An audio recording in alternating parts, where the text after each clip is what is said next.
Perkenalkan, nama saya Awan Setia Darmawan, MSI. Saya dosen muda dari Prodi Sosiologi FISIP UMM. Dan kebetulan saya juga lahir dan tinggal di Malang. Jadi secara singkat mungkin seperti itu. Dan kalau berbicara kajian, saya lebih eh, mencoba lagi mendalami terkait ekowisata dan sosiologi lingkungan, terutama konflik lingkungan. Baik, mungkin sedikit itu pengantar perkenalan dari saya yang tadi terlewat, mohon maaf. Oke, saya lanjutkan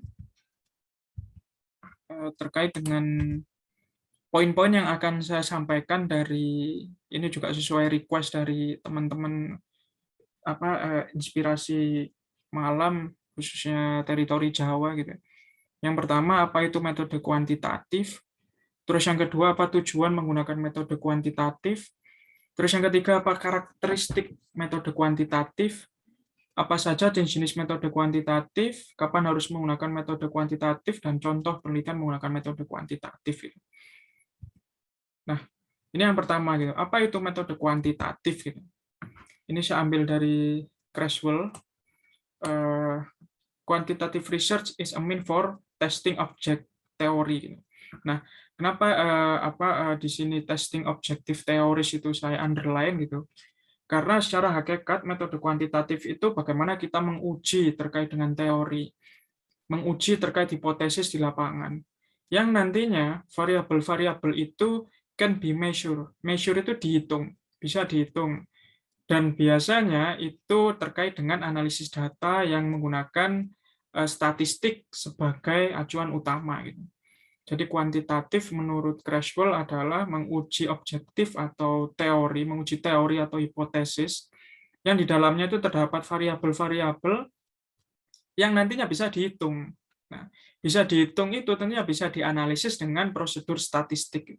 Bisa statistik inferensial, regresi, dan macam-macam itu bisa digunakan untuk analisis.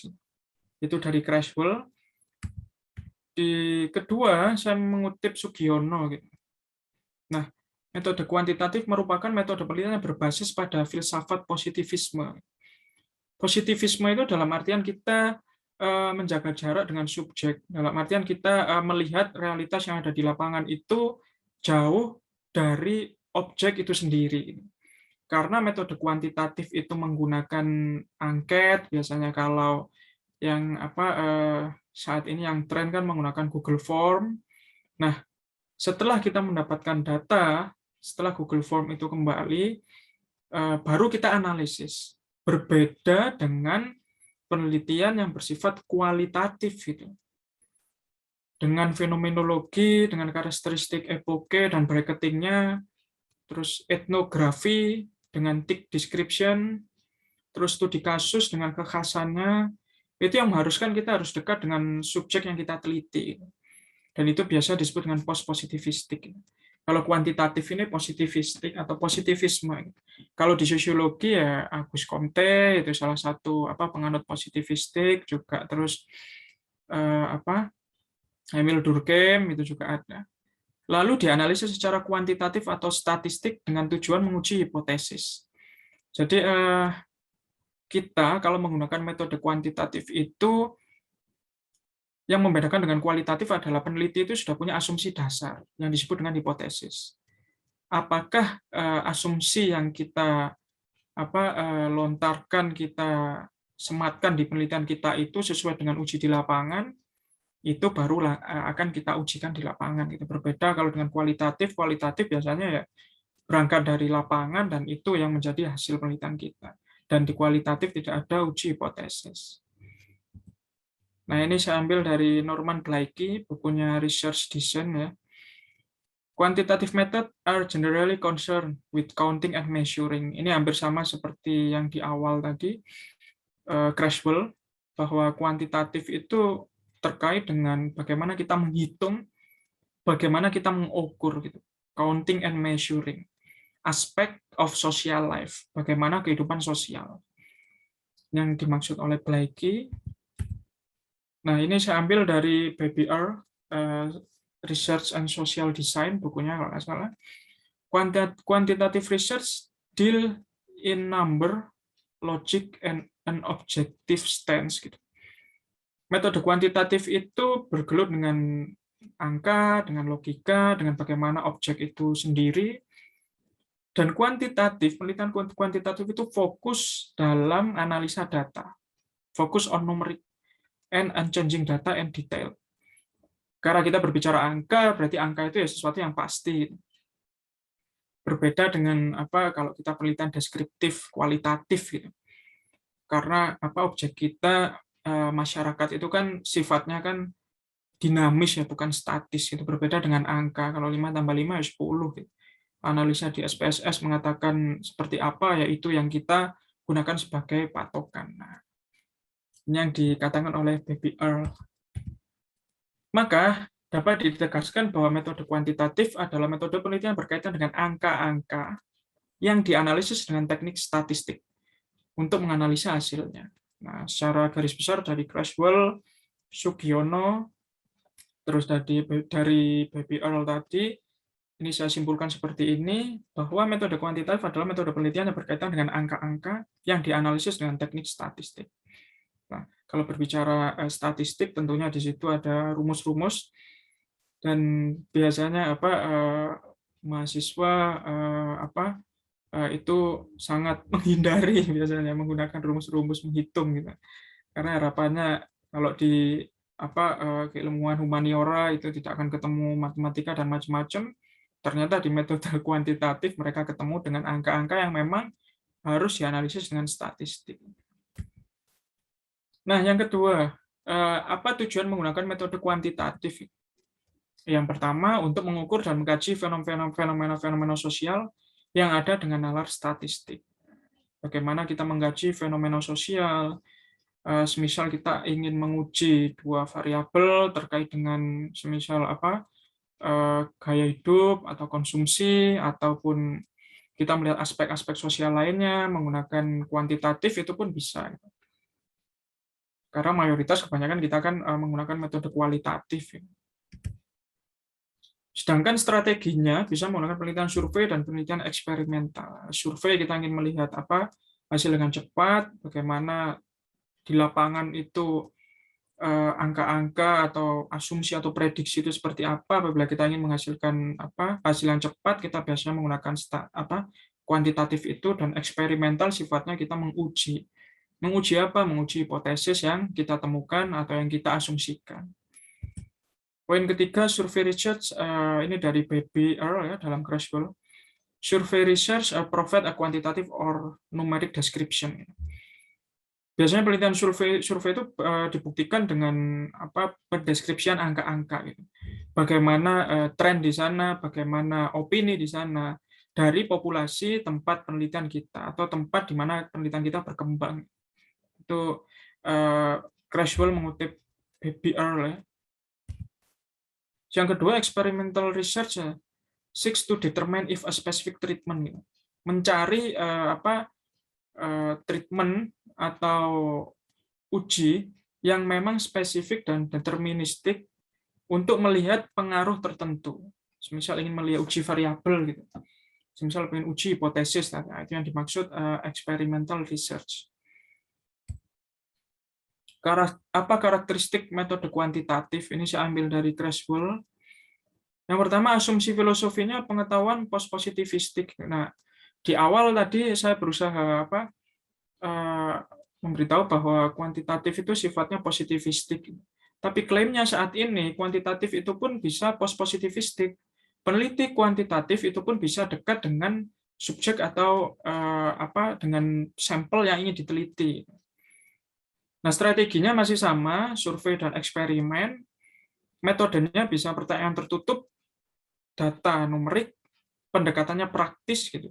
Kita uji variabel, uji validitas, uji reliabilitas. Nah, ini adalah karakteristik metode penelitian kuantitatif yang saya dapatkan dari bukunya Creswell Research Design.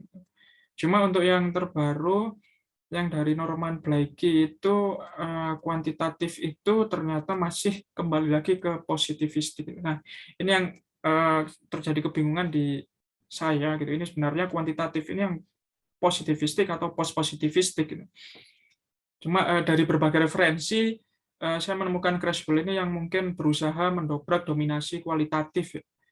Dengan tadi saya bilang fenomenologi punya strategi epoke dan bracketing gitu, bisa kuat kongruen dengan subjek, meneliti nilai-nilai yang ada di dalam pikiran mereka, sedangkan kuantitatif itu hanya peneliti itu seperti di menara gading, tidak mendekat dengan subjek penelitian. Jadi tinggal bagi kuesioner kembali kita analisis, selesai. Nah, mungkin tidak yang dimaksud Creswell mungkin tidak sesimpel itu, karena di situ kita ada uji statistik tadi, terus ada nalar penelitian, terus untuk membuktikan hipotesis tadi pun juga perlu waktu. Dan strateginya masih survei hingga pendekatan praktisnya. Praktisnya itu yang biasa digunakan yaitu uji variabel, validitas, dan reliabilitas. Nah, ini pengetahuan yang berkembang dari kacamata kompositivistik selalu didasarkan pada observasi dan pengujian yang sangat cermat terhadap realitas objek yang muncul di dunia. Nah, ini adalah salah satu pengertian dari positivistik itu. Jadi kita hanya mengajarkan observasi dan pengujian. Jadi sifatnya peneliti itu berada di belakang meja, tidak seperti etnografi yang kita harus turun di lapangan, kita harus mengerti seluk-beluk akar asbabul wurudnya, bagaimana masalah ini bisa muncul gitu. Tapi kebanyakan penganut positivistik itu ya researcher is behind the desk, ada di belakang meja. Nah, aspek terpenting dalam penelitian adalah sikap objektif dengan dasar pada penelitian kuantitatif, standar validitas, dan reliabilitas. Sekali lagi ini adalah aspek ciri-ciri penelitian empiris, yaitu selain bisa dibuktikan dengan penelitian, tetapi ada uji validitas ataupun standarnya dan reliabilitas. Kalau di kualitatif kan ada triangulasi data, triangulasi sumber, teknik, metode. Terus kalau di fenomenologi itu ada tekniknya tersendiri untuk triangulasi. Salah satunya kita harus paling tidak berdiskusi dengan peneliti yang concern di bidang fenomenologi agar penelitian kita itu dikatakan valid. Nah, kalau kuantitatif itu ujinya standar validitas dan reliabilitas. Data ini reliable tidak untuk kita sampaikan, untuk kita paparkan nantinya. Itu menjadi dua aspek penting yang wajib dipertimbangkan oleh peneliti. Jadi tidak asal kuesioner kembali kita analisis, misal dengan statistik sederhana gitu, ternyata hasilnya seperti ini terus kita florkan gitu. Itu bisa ditanyakan uji validitas dan reliabilitasnya. Kita di sini sama-sama belajar juga, saya pun juga masih belajar. Jadi mohon maaf apabila ada salah penyampaian nanti.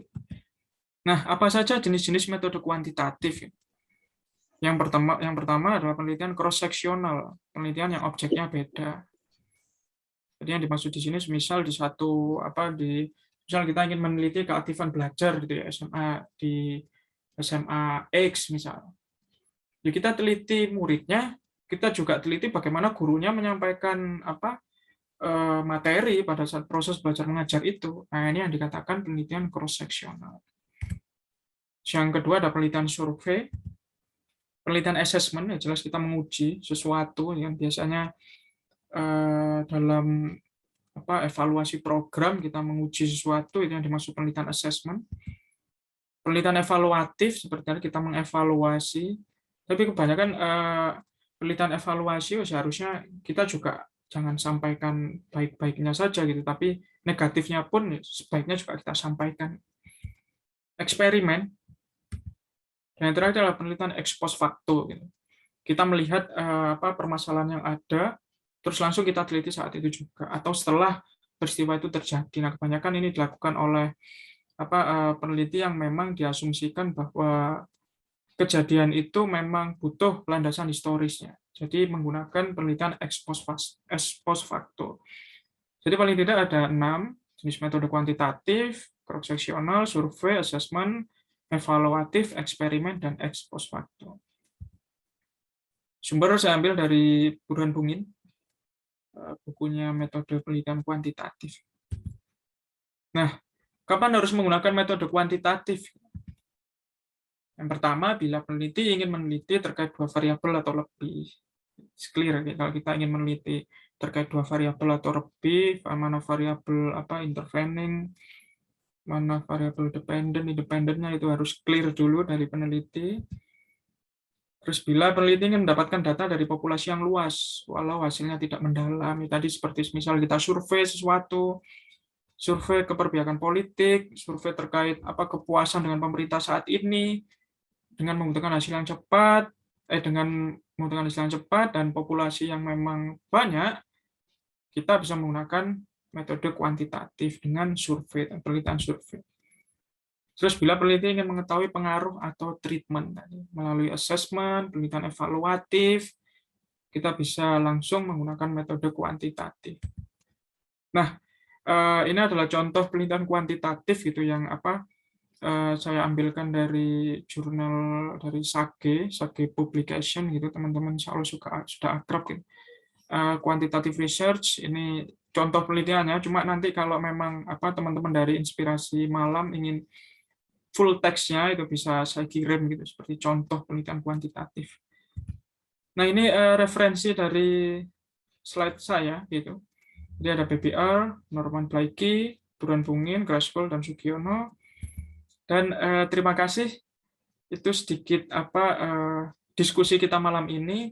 Semoga bisa semakin hidup malam ini dengan diskusi kita terkait dengan kuantitatif critical inquiry. Terima kasih, saya kembalikan ke Mbak Lydia sebagai moderator. Ya, terima kasih.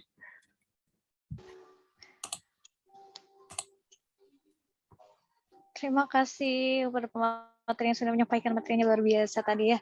Bagaimana tadi sangat berbobot sekali gitu ya. Tadi memang ada beberapa aspek yang harus kita perhatikan gitu.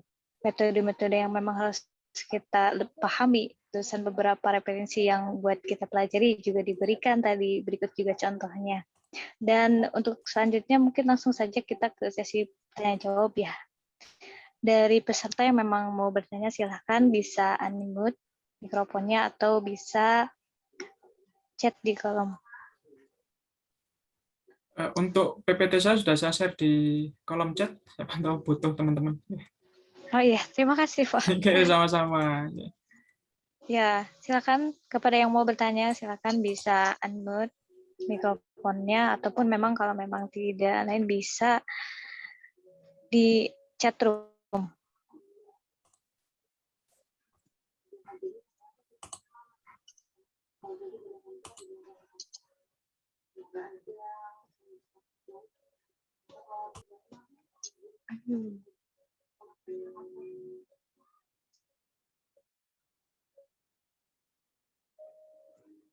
Oke. Belum ada ya? Monggo silakan. Ya, deh. Nasruddin mungkin, Mas Nasruddin. Ya. Bagaimana dari peserta? Oh ya. Ya, silakan. Kak Nasruddin. Suara saya kedengaran nggak? Jelas. Okay. Ya.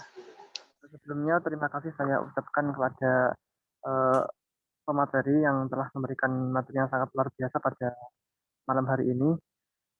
Sebelumnya perkenalkan, nama saya Muhammad Nasruddin, saya dari SPAI Sunan Pangandaran Yogyakarta. Nah, di sini saya ingin bertanya tentang tadi Pak, kapan kita menggunakan metode kuantitatif. Mungkin dari 3 bagian tadi saya masih kurang paham Pak terkait kapan toh kita menggunakan metode tadi. Mungkin bisa disertakan contoh gagasannya Pak. Mungkin kita mau meneliti apa, terus mengapa kok ini menggunakan kualitatif atau kuantitatif. Mungkin begitu Pak dari saya. Oke. Terima kasih. Oke, terima kasih Mas Nasruddin. Mbak Lydia langsung saya respon atau gimana? Langsung saja Pak. Oke. Saya tampilkan lagi PPT saya kalau. Siap.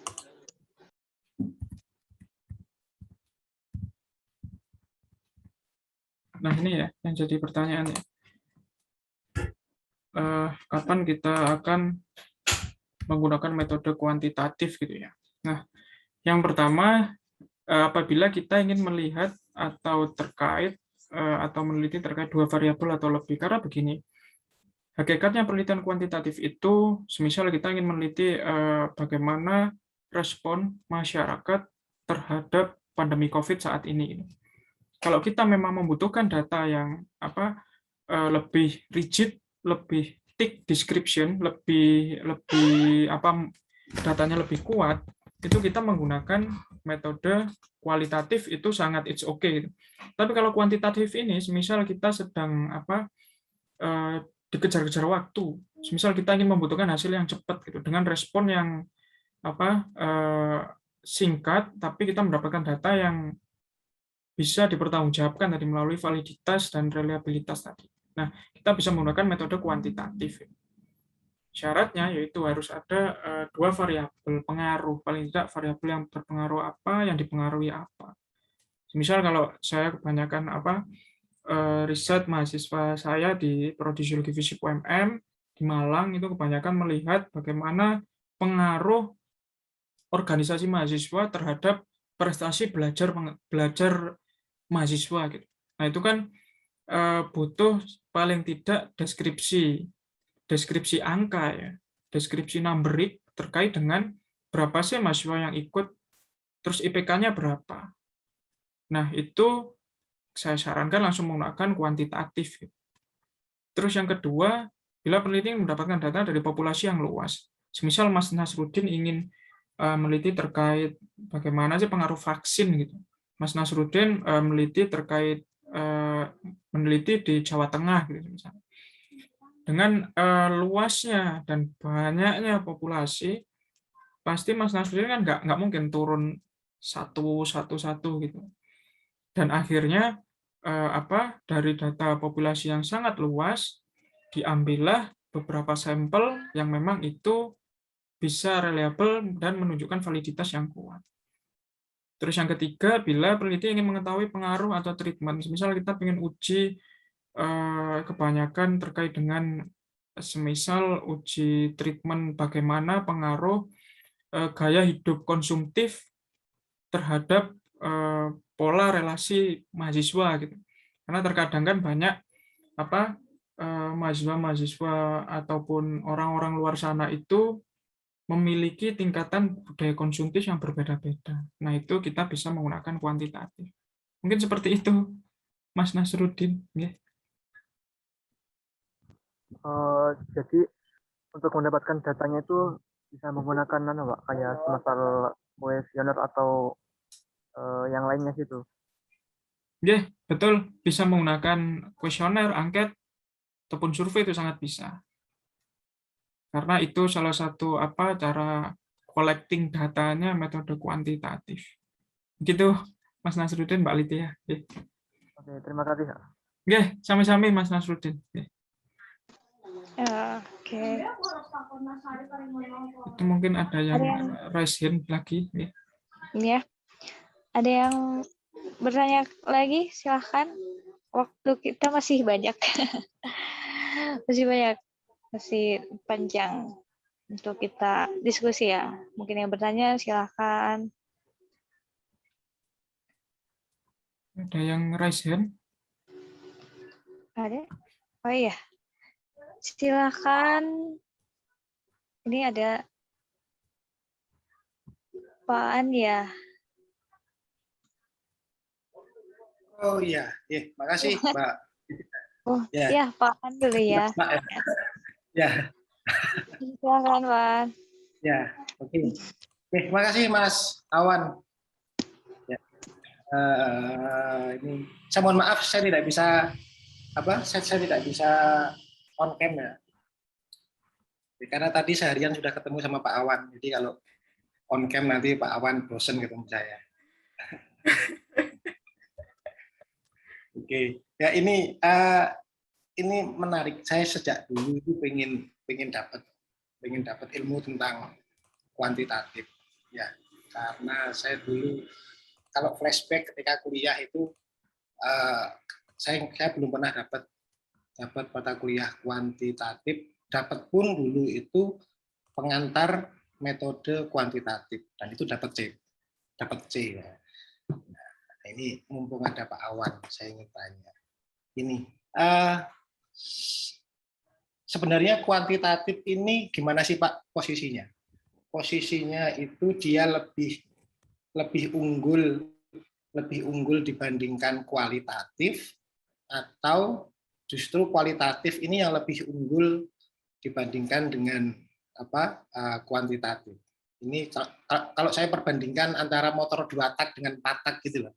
Nah, itu lebih unggul mana? Karena kenapa kok saya tanya gini? Karena beberapa kali saya dulu ketika saya masih kerja di lembaga survei itu juga menggunakan kuantitatif, menggunakan angka. Kalau tidak angka itu kayak rasa-rasanya itu kurang valid. Ya. Kemudian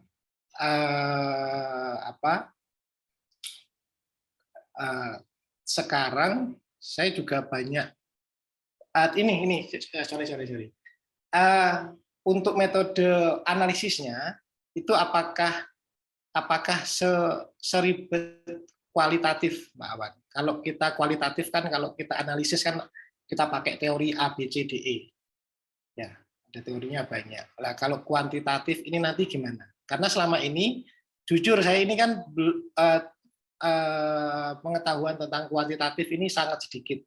Tapi beberapa kali kalau saya harus melakukan riset, itu saya menggunakan, mau nggak mau harus menggunakan kuantitatif. Akhirnya ketika saya ditanya, ini pakai apa? Saya pakai metode kuantitatif sederhana dengan prosentase. Jadi ya cukup saya prosentasekan, jadi kalau nilainya ini hasilnya lebih banyak, berarti itu yang benar. Sementara yang nilainya sedikit, itu berarti yang bisa dikatakan yang kurang benar. Nah, ini nanti gimana? Dalam analisisnya itu apakah cukup dengan analisis kuantitatif sederhana dengan prosentase, ataukah nanti ketika kita memilih penelitian, itu nanti ada beberapa metode atau teknik analisisnya. Begitu, Mas Alan. Oke, Mbak Litya langsung saya respon. Langsung bisa. Oke. Oh, pertanyaannya luar biasa Pak Aan nih. Pak Aan ini Mbak Litya kolega saya juga di Mas kalau di sini Mas. Mungkin karena saya nggak terbiasa panggil Mas ya, mungkin Pak An ini kolega saya di Prodi Sosiologi Fisip UMM. Terima kasih Pak An sudah hadir dan bertanya. Pertanyaannya luar biasa, ada 2. Yang pertama adalah posisi kuanti ini bagaimana ketimbang kuali. Terus analisisnya kuantitatif ini seperti apa? Oke, saya jawab. Sepemahaman saya terkait posisi amanah itu metode kualitatif, kuantitatif, bahkan ada mixed method. Kalau sekarang bahkan ada metode penelitian digital, menggunakan NVivo lah, menggunakan bagaimana proses-proses jaring sosial di internet itu. Tetapi di sini langsung difokuskan sebenarnya letaknya itu terdapat di perspektif kita sebagai peneliti. Nah, seperti contohnya gini, semisal kita melihat bahwa kita selama ini menganalisis, kita selama ini kita nyaman menggunakan metode kuantitatif, ya akhirnya di otak kita yang terbangun adalah metode kuantitatif is the best. Gitu. Tapi bagi peneliti, field research, field work, gitu, metode kualitatif itu yang paling terbaik. Gitu. Yang akhirnya nanti tidak ada titik temu. Nah, sebenarnya masing-masing dua metodologi ini saling melengkapi. Yang satu positivistik, tadi kita jauh dengan objek atau informan, tapi di masa pandemi seperti ini, metode kuantitatif sangat unggul dalam artian metode di pandemi ini kan kita dibatasi kan untuk bertemu dengan subjek ataupun field research kita, penelitian di lapangan. Jadi saya rasa di masa pandemi ini metode kuantitatif lebih unggul karena mendapatkan data tidak perlu turun lapang, kita hanya perlu share Google Form, kita kirim data analisis, kita selesai. Sedangkan yang kualitatif kita nggak mungkin penelitian fenomenologi cuma seminggu, nanti hasilnya pun pasti akan diragukan. Karena minimal penelitian fenomenologi sepengetahuan saya itu 6 bulan, dan itu kongruen dengan subjek. Nah, karena masing-masing metodologi ini punya kelebihan kekurangan, jadi saya rasa it's equal, seimbang gitu. Dan itu tergantung dari bagaimana kebiasaan kita menggunakan apakah metode kuantitatif dan kualitatif. Itu yang pertama. Yang kedua, terkait analisisnya. Memang kalau kita berbicara kualitatif, di situ analisisnya luar biasa, dengan analisis data, reduksi, pengumpulan, triangulasi, dan macam-macam itu sudah clear di depan. Tapi kuantitatif pun ini nggak kalah ribet. Bahkan kuesioner, sebelum kita kirim, itu kita harus hitung kuesioner itu di SPSS. Kalau menggunakan skala yang Spearman 0,05, jadi kuesioner itu ambang batas reliabilitas dikatakan valid itu tidak melebihi 0,05. Apabila melebihi 0,05, kita nggak bisa sebar kuesioner itu. Jadi seketat itu ya di penelitian kuantitatif itu. Jadi kita nggak asal share pertanyaan terus kita analisis, itu tidak. Terus nanti dalam penentuan skala kita kan juga menggunakan yang umum kan skala Likert, ya kan? Setuju, tidak setuju, sangat setuju atau apa. Itu juga kita harus pikirkan juga dalam artian penelitiannya lapangan permasalahan yang akan kita teliti itu apakah sesuai apabila kita menggunakan skala Likert, jangan-jangan tidak sesuai. Nah, hal ini yang harus paling tidak dimiliki oleh researcher, yang harus ada di otaknya researcher. Kita harus tahu kondisi lapangan, kita harus tahu treatmentnya seperti apa, baru kita menggunakan instrumennya apa. Nah, maka dari itu di slide saya tadi yang karakteristik metode kuantitatif kan yang terbaru dari Clashball kan pendekatannya post-positivistik. Jadi kita harus mendekat dengan subjek, jangan menjauh gitu. Kalau menjauh nanti alat analisis yang kita gunakan itu tidak sesuai, akhirnya hasilnya ya nggak valid dalam membaca realitas di lapangan. Nah, mungkin seperti itu, Pak Aan, Mbak Litia, nggih. Ya, Pak Aan gimana? Oke, ya. Terima kasih Pak Awan dan terima kasih Mbak Litia atas kesempatannya. Ya, terima kasih, jawabannya keren sekali. Ya, matur nuwun Pak Aan. Oke, silahkan teman-teman yang lain bisa berdiskusi. Ya. Silahkan teman-teman yang lain yang mau bertanya kembali. Waktu kita masih banyak ya. Ya, silahkan.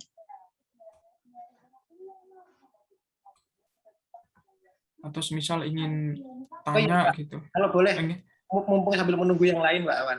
Monggo Pak Aan. Ya. Kalau sudah di moderator lagi. Monggo Pak Litia. Ya, tadi kan Mas Awan bilang dua variabel atau lebih ya. Nah, kalau dua variabel saya sering. Bahkan dulu ketika saya masih kuliah dulu itu ada kami kalau guyonan itu kalau bikin judul penelitian kuantitatif itu mudah. Jadi kami dulu tuh punya grup guyonan itu bahkan bikin judulnya begini, pengaruh kenaikan minyak tanah terhadap penggunaan minyak wangi. Itu berarti kan dua variabel ya, minyak tanah terhadap minyak wangi. Nah, meskipun itu ya sebenarnya tidak nyambung karena itu ya namanya juga guyonan.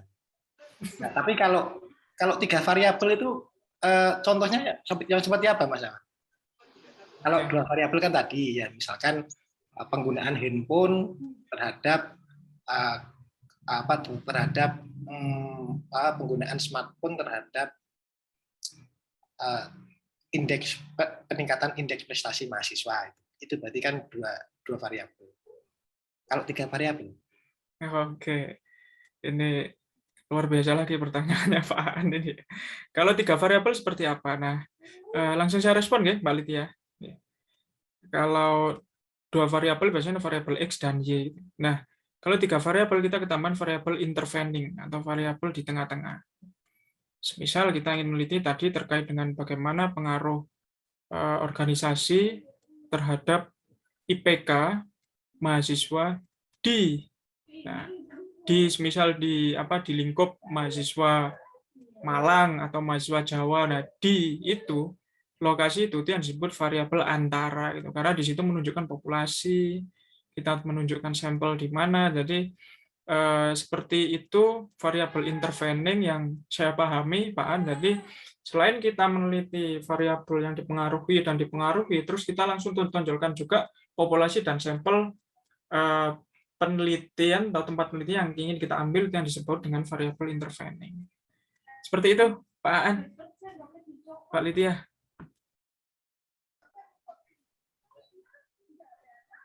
Ya, gimana Pak An?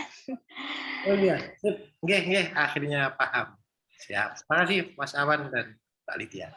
Oke, Pak An. Monggo silahkan teman-teman yang lain. Mungkin ingin tanya apa, berdiskusi apa, silahkan. Ya, silahkan yang lainnya. Boleh. Ya. Atau saya yang giliran tanya. Silahkan, nggak apa-apa. Saya tunggu juga nggak apa-apa, Pak. Sebenarnya ini pencerahan ya buat apalagi buat mahasiswa yang tingkat akhir yang sekarang mungkin menyusun skripsi. Betul. Mungkin di sini ada pencerahan buat judul yang kita ambil itu ini masuknya kepada metode apa ya, kuantitatif atau kualitatif? Monggo silahkan. Sekaligus kita bisa belajar bareng lah gitu. Bahkan Ya. saya dulu agak menyesal gitu. Kenapa skripsi kok kualitatif gitu. Karena setelah saya dalami kuantitatif ternyata ya oke gitu. Karena saya sudah takut dulu. Waduh, ini analisisnya piye itu ya. Iya. Jadi kebanyakan memang orang-orang tuh takut dengan angka mungkin. Jadi memang wah takut gimana padahal memang kalau kita lebih paham ataupun kita telah lagi itu lebih relevan, kita lebih mudah mungkin ya daripada teori yang memang kita harus mengfrekuensikan atau memang kita harus mensinkronkan. Jadi ya seperti itu mungkin ya. Enggak betul. Apalagi di sosiologi ya kita kalau kualitatif ya kita bergelut dengan grand teori-teori besar seperti yang Pak An katakan tadi, bagaimana di satu penelitian kita bisa menggunakan 2 atau 3 teori kan. Yang memang berkesinambungan yang jadi kesimpulan yang memang bisa digunakan ya Pak ya. Iya betul. Monggo silakan bisa bertanya atau berdiskusi. Misal Pak, kalau saya ambil judul ini seperti apa itu, monggo silakan. Use our time gitu. Iya. Ini ada kesempatan untuk konsul nih. Monggo silahkan, saya sangat senang sekali. Itu mungkin Mbak, ada yang raise hand gitu. Oh iya, ada siapa ini? Oh iya, ada Mbak Siti Masrurah, silakan Mbak, silakan. Ya, terima kasih kepada moderator Kak Lydia ya. Ingin bertanya kepada Pak Awan gitu ya. Nah di sini kan tadi udah dijelaskan banyak ya perihal tentang penelitian menggunakan metode kuantitatif. Nah yang ingin saya tanyakan ke Pak Awan sendiri, kiranya apa sih yang kesulitan ketika kita mengambil penelitian menggunakan metode kuantitatif daripada kualitatif. Kemudian apa sih kelebihan tersendiri kita menggunakan metode kuantitatif itu sendiri daripada menggunakan metode kualitatif gitu. Mungkin itu. Terima kasih Mbak Siti Masrurah. Langsung saya respon Mbak Lydia, mohon izin kita sifatnya berdiskusi ya, jadi silakan bisa setuju atau tidak dengan pendapat saya gitu ya, biar sedikit hidup gitu diskusinya. Nah, kesulitan menggunakan metode kuantitatif gitu ya. Terkadang dari case yang beberapa saya alami dan saya lihat selama saya belajar metode kuantitatif sampai saat ini pun, itu pada saat kita measurement, kita menghitung terkait bagaimana apakah pertanyaan ini valid atau tidak. Nah, itu terkadang yang makan waktu lama. Dan itu yang membuat kita sebagai peneliti itu akhirnya tidak beranjak dari kondisi start awal gitu. Karena saat kita hitung pertanyaan itu, waduh ternyata melebihi 0,05. Ini nggak valid. Kita bikin lagi pertanyaan. Terus kita hitung lagi, waduh nggak valid. Nah, itu yang bikin terkadang kita itu jalan di tempat gitu. Jadi tidak ada progres. Setelah tahapan itu kita lewati, kalau sekarang yang lebih tantangan selanjutnya adalah bagaimana kita menganalisis datanya gitu. Kalau dulu saya waktu S1 dulu, wah itu betul-betul diminta menghitung saya dulu. Dulu dikasih statistik gitu, saya dikasih kertas VS gitu untuk menghitung terus. Jadi itu yang bikin mungkin saya dulu ya akhirnya saya nggak ambil kuantitatif lah. Tapi ternyata akhir-akhir ini kan muncul SPSS. Bagaimana kita menganalisis, bagaimana kita memasukkan data dan nanti tinggal keluar baru kita deskripsikan. Karena sekali lagi kuantitatif itu kita tidak hanya menyodorkan hasil SPSS itu blok gitu kita berikan tanpa kita deskripsikan gitu. Ini maksudnya apa? Ini maksudnya apa? Nah, kesulitannya ada di dua itu menurut saya, terletak pada bagaimana kita menghitung yang measure kuesioner. Terus yang kedua adalah menganalisisnya. Insya Allah kalau teman-teman sudah belajar ataupun saya juga masih belajar menggunakan SPSS, insya Allah bisa clear lah, bisa cepat. Nah, pertanyaan yang kedua adalah terkait dengan keunggulan. Keunggulan menggunakan metode kuantitatif, tadi juga sudah saya singgung di PPT, paling tidak kita bisa mendapatkan data yang cepat, gitu, fast data, gitu. Dari tingkat populasi dan sampel yang kita tentukan. Apalagi saya juga sudah menjelaskan tadi di era pandemi ini seharusnya yang menjadi pionir adalah metode kuantitatif. Gitu. Bagaimana bisa menghasilkan suatu hasil penelitian tanpa kita bersentuhan dengan objek ataupun subjek yang kita teliti. Nah, dari keunggulan itu paling tidak selain tadi ya makan waktu cepat dan pandemi ini mendukung bagaimana berkembangnya metode kuantitatif tadi, tentunya nalar logika kita akan diasah. Karena kita juga bersinggungan dengan angka, kita juga bersinggungan harus mendeskripsikan angka-angka tersebut. Karena nggak mungkin, semisal Mbak Lydia sebagai atasan saya, gitu, saya sebagai peneliti, saya menggunakan metode kuantitatif, terus saya berikan ke Mbak Lydia, Bu, ini hasil penelitian research kemarin, langsung angka-angka kan nggak mungkin. Jadi nalar logika kita selain kita menganalisis menggunakan numberic nanti ya, kita juga harus bisa mendeskripsikan angka-angka itu agar bisa diterima. Berbeda lah ya dengan penelitian survei tadi, dengan yang disinggung Pak Aan dengan statistik sederhana tadi, dengan semisal 67% masyarakat A mendukung calon A, terus 23% masyarakat A mendukung calon B, itu bisa saja seperti itu. Cuma kalau kita penelitian berbasis empiris, sekali lagi empiris itu bisa dibuktikan dengan metode penelitian. Kalau di kuantitatif tadi ada reliabilitas dan validitas, ya kita harus mendeskripsikan angka-angka itu biar orang itu memahami, oh penelitian awan ini ternyata angka-angka itu membacanya begini, seperti itu. Mungkin seperti itu Mbak Siti Masruroh, Mbak Lydia dan teman-teman. Ya, Mbak Siti Masruroh gimana?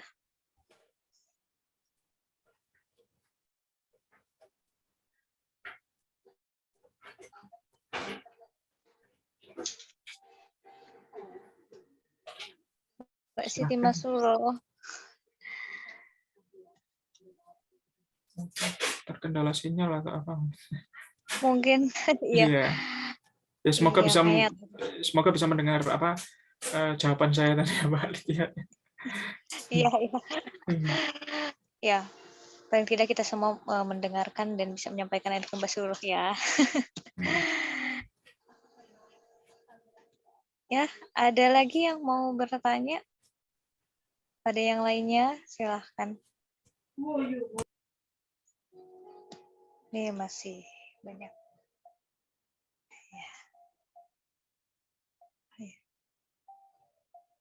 Ya, ada yang dari pemberitahuan kepada seluruh peserta, jangan lupa mengisi daftar hadirnya, sudah di-share di kolom chat. Oh, ini ada yang bertanya, Pak. Di kolom chat. Monggo, di kolom chat. Iya, boleh saya bacakan? Oh, ini bagaimana cara membedakan variabel independen, dependen, dan intervening ini ya. Oke. Oke, langsung saya respon Mbak Lydia, nggih. Iya, silakan Pak. Baik, paling tidak ada cara dasar nggih, Mas Abdul Jali dari UIN Sunan Gunung Jati Bandung ya. Terima kasih sudah bertanya. Paling tidak ada cara dasar gitu dalam membedakannya. Yang jelas yang pertama variabel independen itu adalah konsep utama atau proposisi utama yang akan kita uji hipotesisnya. Itu yang dimaksud dengan variabel independen atau variabel bebas tadi. Itu adalah, sekali lagi, itu adalah proposisi utama dari konsep kita yang akan kita teliti. Terus kalau variabel dependen, variabel yang mempengaruhi atau dipengaruhi, itu adalah uji. Kalau di kuantitatif itu ada namanya uji X ya. X itu untuk melihat kaitan antara variabel A, B, C, D, E dan lain-lain itu. Kalau intervening variabel tengah tadi. Jadi contoh populasi di mana sampel yang akan kita ambil itu di daerah mana. Jadi sekali lagi itu adalah contoh bagaimana cara dasar kita membedakan ketiga variabel itu. Jadi ada variabel independen, itu adalah proposisi yang akan kita uji ya, hipotesisnya gitu. Terus kalau dependen itu adalah variabel yang mempengaruhi, yaitu kajian utama kita. Jadi misal pengaruh belajar, pengaruh mengikuti organisasi gitu. Jadi variabel dependennya ya pengaruh mengikuti organisasi itu. Terus variabel independennya mungkin terhadap tingkat penerimaan mahasiswa atau tingkat indeks prestasi mahasiswa gitu. Terus kalau intervening tadi, misal populasi kita di mana, misal di Malang ataupun di Bandung, lah itu kita tunjukkan populasi kita di situ, itu yang disebut dengan variabel intervening. Mungkin seperti itu respon saya, Mas Abdul Jali dan Mbak Litia. Mungkin silahkan kalau ada yang ingin berpendapat, teman-teman. Ya. Tadi siapa? Ya. Gimana Pak? Siapa yang tadi bertanya itu? Abdul ya? Abdul Jali, bagaimana?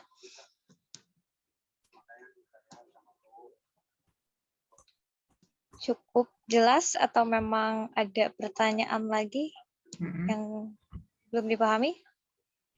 Gimana Abdul Jali?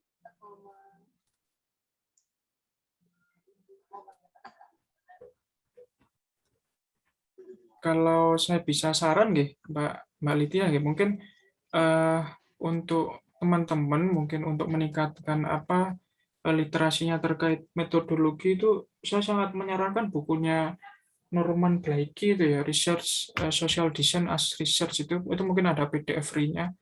Itu di situ sangat Norman Blaikie ini sosiolog juga, itu berusaha membreakdown kalau kuantitatif itu poinnya apa, kualitatif itu apa. Dan itu di situ juga dicontohkan cara membuat proposal riset, misal riset kuali, kuanti, mixed method, di situ ada. Cuma saya kurang paham ada PDF free-nya atau tidak. Soalnya saya dapat buku hard, buku cetaknya gitu. Jadi itu juga yang saya gunakan dalam selama ini mengajar metode kuanti, begitupun saya juga menggunakan riset-riset penelitian. Jadi untuk kan yang umumnya kan kita menggunakan Sugiono ya kan, Ari Kunto, terus Burhan Bungin, itu kan umumnya ya. Tapi untuk yang lebih advance gitu, teman-teman bisa coba cari gitu Norman Blaikie Social Research Design. Ini tulis saya Norman. Nah, itu saya tulis di chat itu bisa, ataupun yang ini, ataupun yang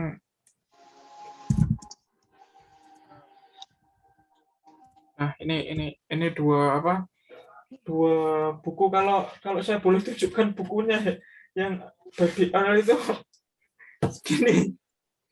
Ini bukunya. Ini bukunya ya, The Practice of Social Research gitu. Ini PDF free-nya insya Allah ada. Totalnya mungkin 600 halaman, tapi di sini insya Allah teman-teman bisa, kalau memang concern terkait penelitian, mau meneliti terkait dengan bagaimana sih cara penelitian di khususnya ilmu-ilmu sosial humaniora, di sini ada. Ya, Bisa. Ini saya menggunakan ini biasanya. Saya bawa. itu memang ada di kalau memang kita pengen beli buku tersebut memang ada di perpustakaan yang lain gitu. Insya Di Allah, media yang kayak itu ada. insya Allah ada. Atau gini aja Mbak Lydia nanti bisa kirim email ke saya. Insya Allah saya ada ini PDF-nya sudah ada gitu. Oh, Akan saya kirim buku-buku babon ya, seperti Handbook of Quantitative Research gitu dari Sage dan itu yang selama ini saya gunakan gitu. Jadi Masya Allah. bisa share email saja nanti setelah ini atau saat ini juga saya kirim. Iya. Oke, terus itu Mas apa? Masih Oke, Mas Abdul apa ada pertanyaan lagi itu keren ini. Bagaimana Bapak untuk mengetahui bahwa judul kita sudah tepat menggunakan metode kuantitatif? Saya ada tugas membuat contoh judul dan judulnya ingin meneliti antara COVID-19 dengan meningkatnya kekerasan seksual di ranah digital yang semakin meningkat. Mungkin Bapak ada saran atau contoh membuat judul kuantitatif. Nah, oke. Kita sedikit diskusi nih ya. Kalau Mas Abdul, kita sama-sama belajar guys, sekali lagi. Ingin meneliti terkaitan antara COVID-19 dengan meningkatnya kekerasan seksual, ini kan seperti, mohon maaf, ini pemahaman saya, ini seperti kita berjalan di dua sisi yang berbeda gini. Ya. Contoh, kalau judul ini it's okay bisa digunakan, tapi penelitiannya nanti etnografi virtual atau netnografi. Itu adalah perkembangan dari etnografi, karena etnografi itu kan kalau etnografi yang umum atau yang umumnya itu kan kita meneliti bagaimana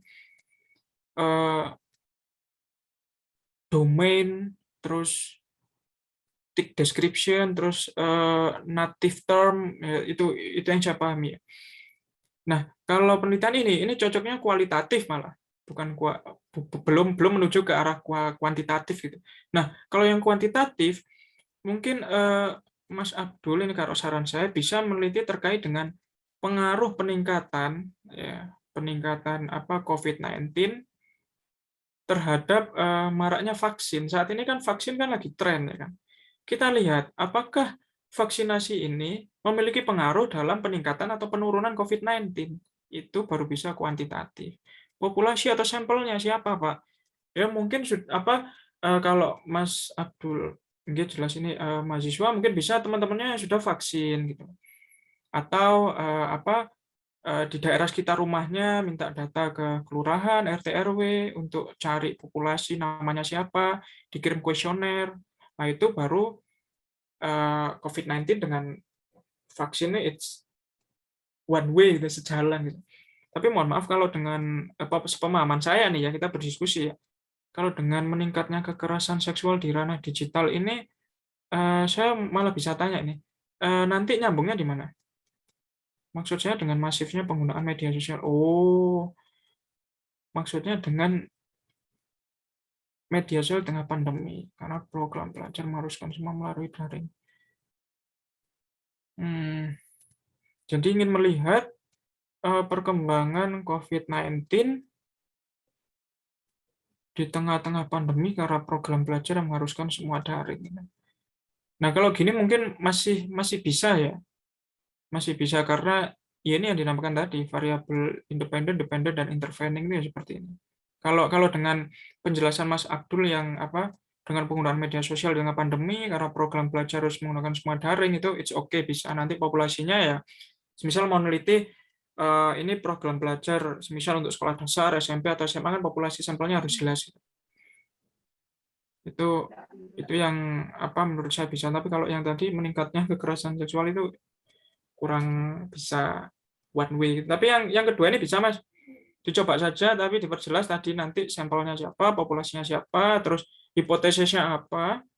Kalau memang hipotesisnya memang dengan belajar daring ini COVID-19 ini meningkat, naik dalam artian karena daring ya. di rumah dan anak itu bebas dari pengaruh gurunya, dalam artian ya kita tahu lah pembelajaran daring seperti apa ya, bukan mahasiswa pun ya daring, full Zoom, HP, setelah itu kayak ini kalau SD, SMP ya mungkin ya. Selesai habis itu main sama temennya, main nggak taat prokes, pulang ke rumah orang tuanya kena. Nah mungkin bisa uji hipotesis itu, Mas.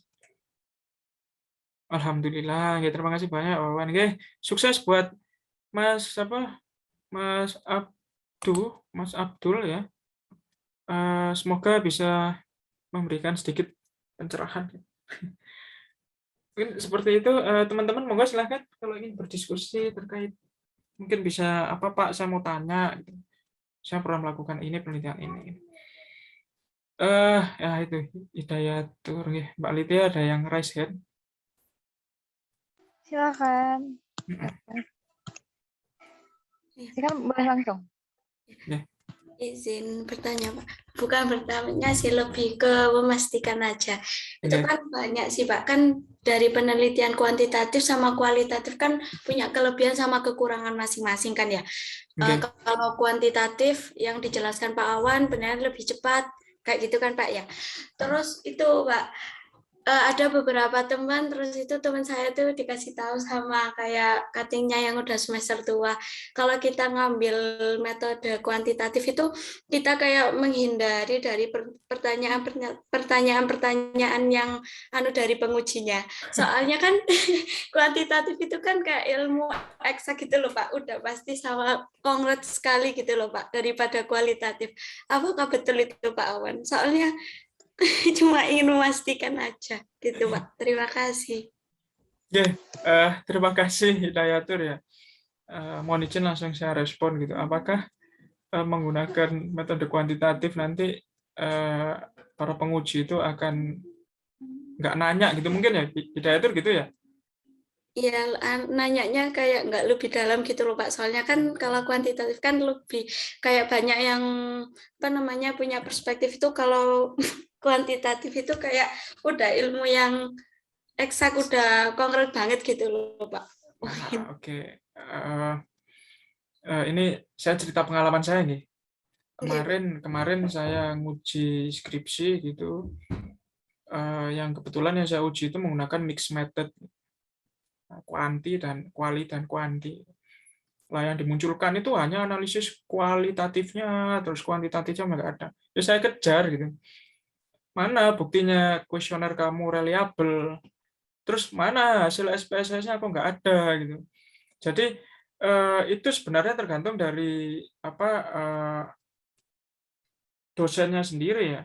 Kalau memang nggak mungkin lah kalau prodi itu menunjuk dosen penguji skripsi itu nggak kompeten di situ.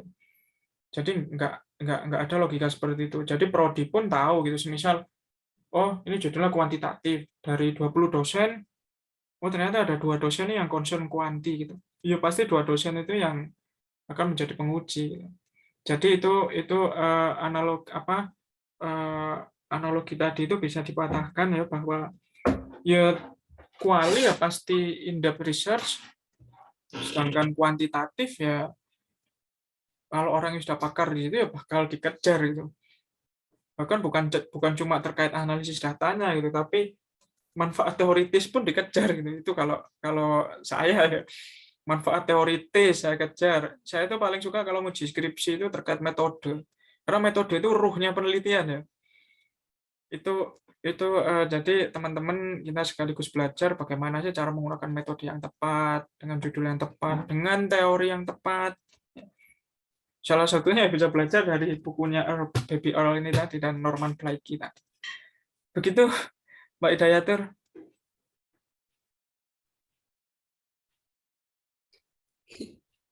Iya Pak, terima kasih Pak Awan. Oke, sama-sama. Oke, silakan teman-teman yang lain. Oke.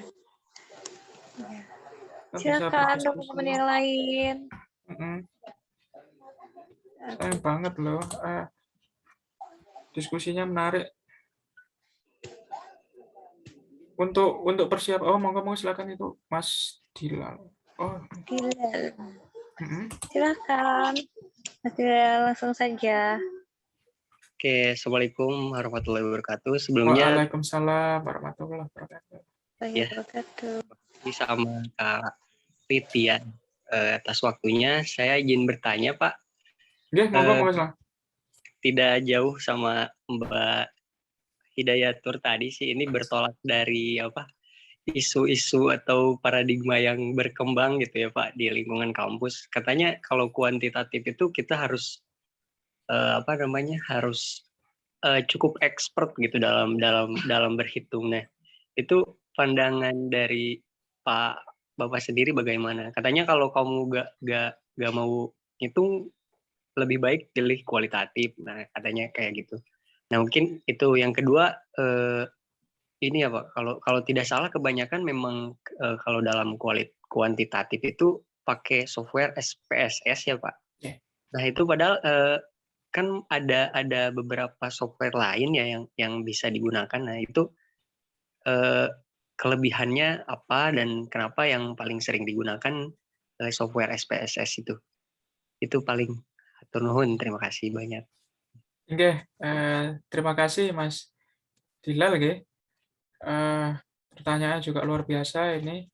Yang pertama terkait dengan bagaimana muncul stigma di kampus itu bahwa metode penelitian kuantitatif itu memang sulit gitu ya, dan bahkan dihindari gitu ya, Mas Dilal ya?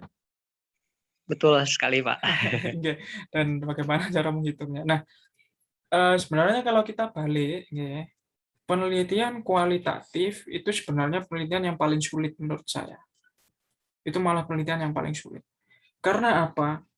Setiap jenis penelitian, contoh studi kasus, itu pun kita tidak hanya spesifikasi kita hanya karena kasus ini tidak terjadi di tempat lain gitu.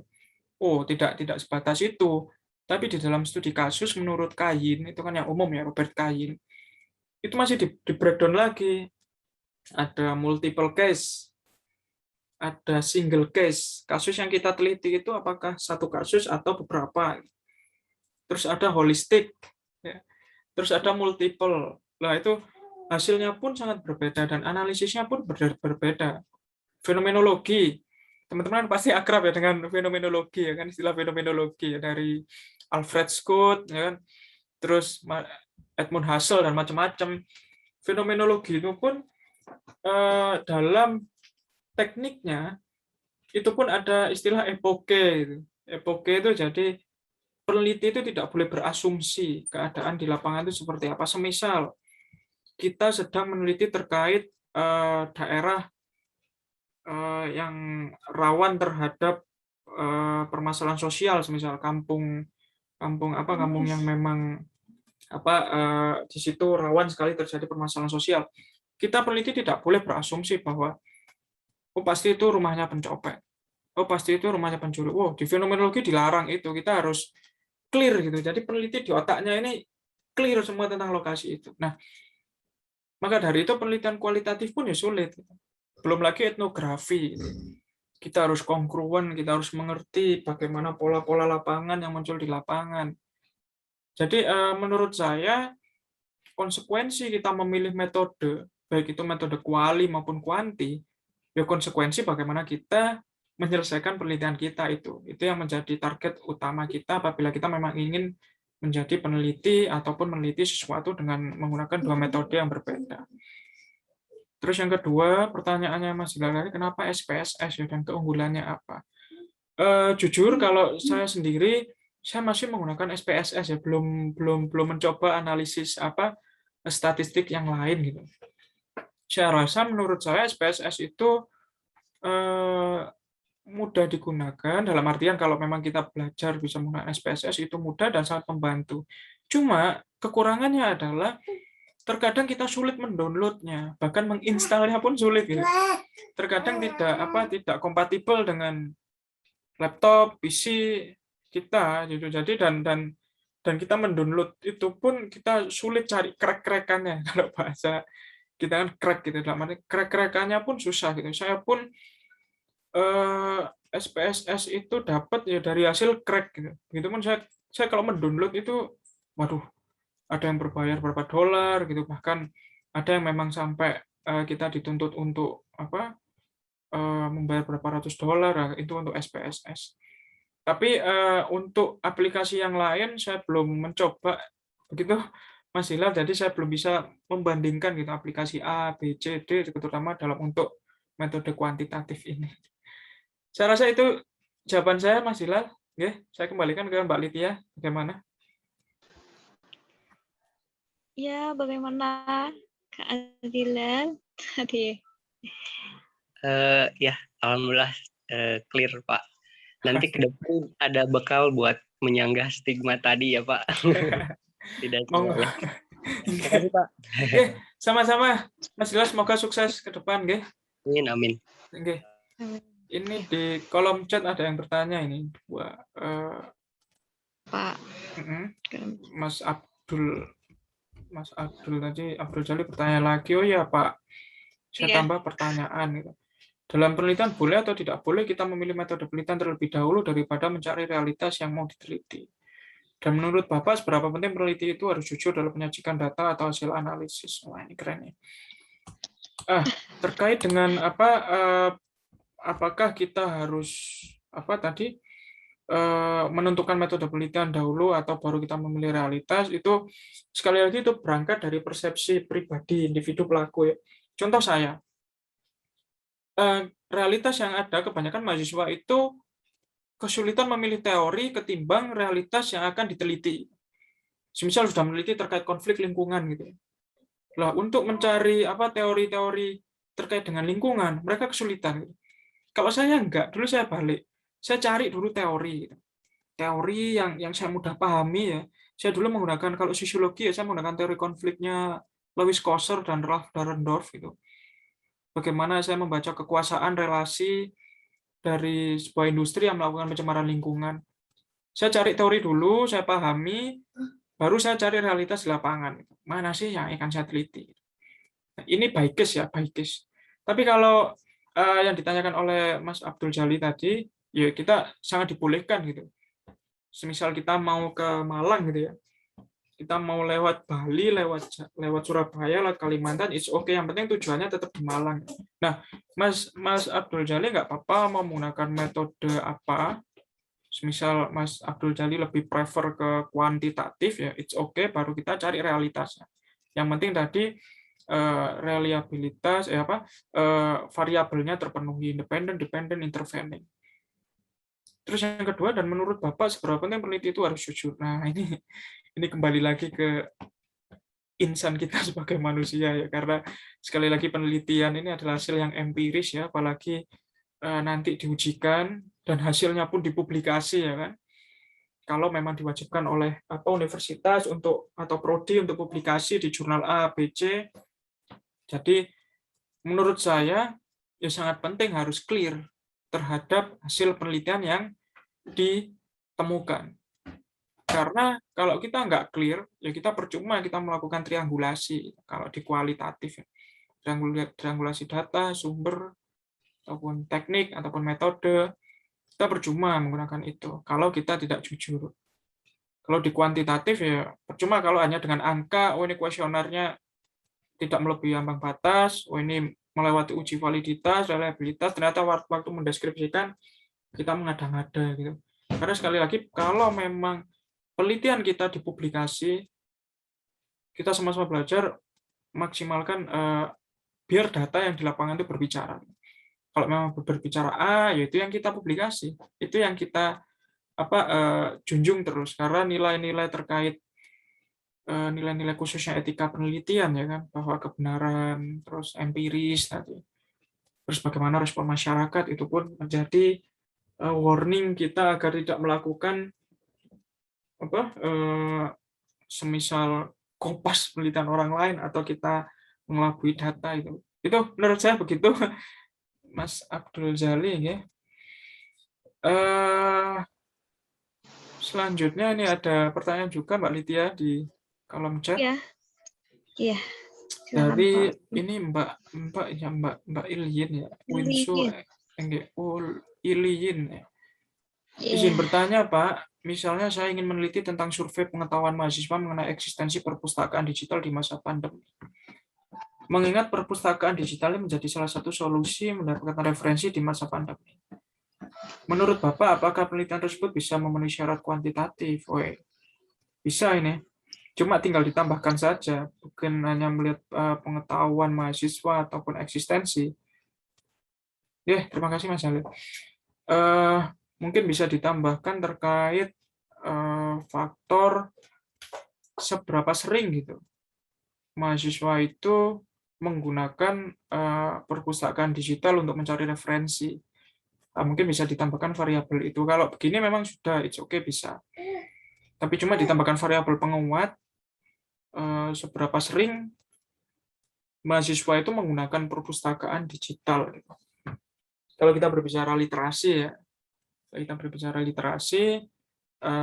seharusnya kalau kita memang ingin belajar ya kita sangat sering itu browsing menggunakan atau mencari perpustakaan digital. Tapi judul ini it's okay bisa menggunakan judul ini untuk itu dibuat proposal atau itu dibuat misal diminta contoh dosennya untuk mengumpulkan judul tadi seperti Mas Abdul Jalil nanti nggak apa-apa. Dan apalagi di era pandemi seperti ini ya, semuanya itu berbasis digital, apalagi setelah revolusi industri 4.0 kemarin, yang memang Internet of Things ya, IoT dan Big Data itu menjadi menjadi sajian yang menarik gitu dan untuk dianalisis. Nah, maka dari itu kita di sini sama-sama harus belajar bisa memaksimalkan Big Data itu seperti apa.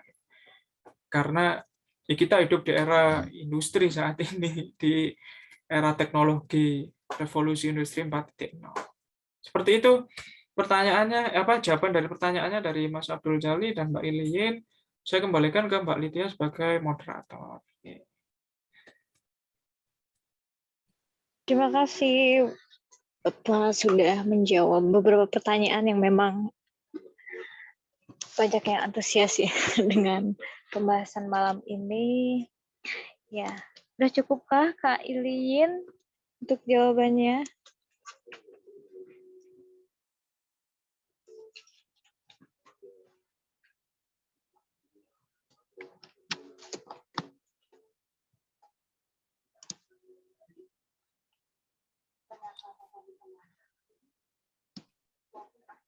Karena sekali lagi nih kita belajar ya, jadi ilmu itu bukan hanya dikuasai oleh segelintir orang, tapi kita harus sama-sama mendapatkan ilmu itu.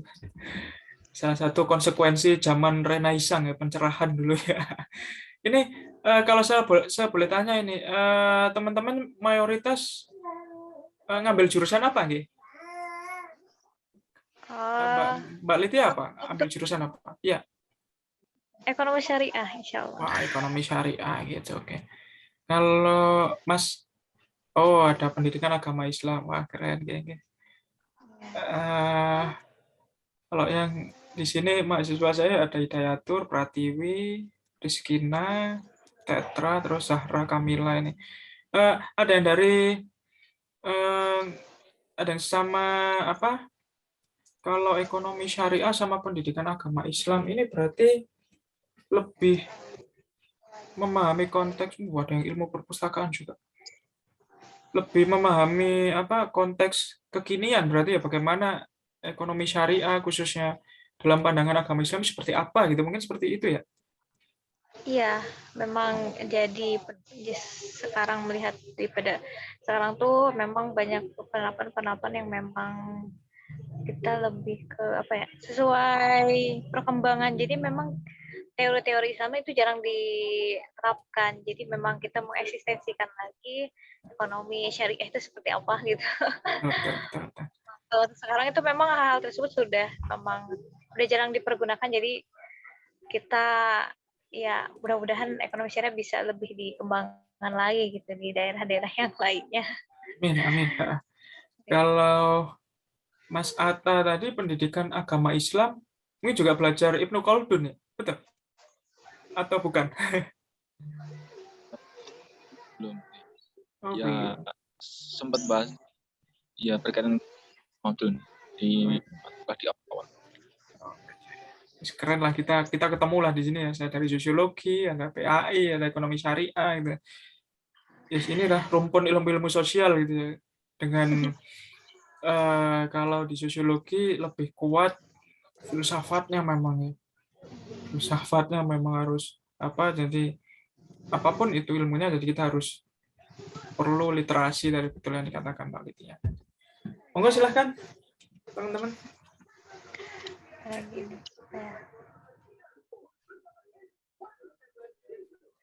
Ya, bagaimana yang lainnya?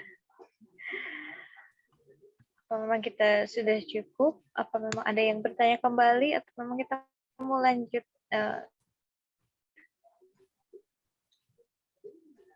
Monggo silahkan teman-teman. Iya. Karena nanti di tanggal 12 ketemu lagi ya, kita lebih SPSS ya di situ ya. Iya Pak, kita sampai tanggal 14 itu masih ada obrolan. Oke. Ya, silakan. Terus. Terima kasih. Terima kasih.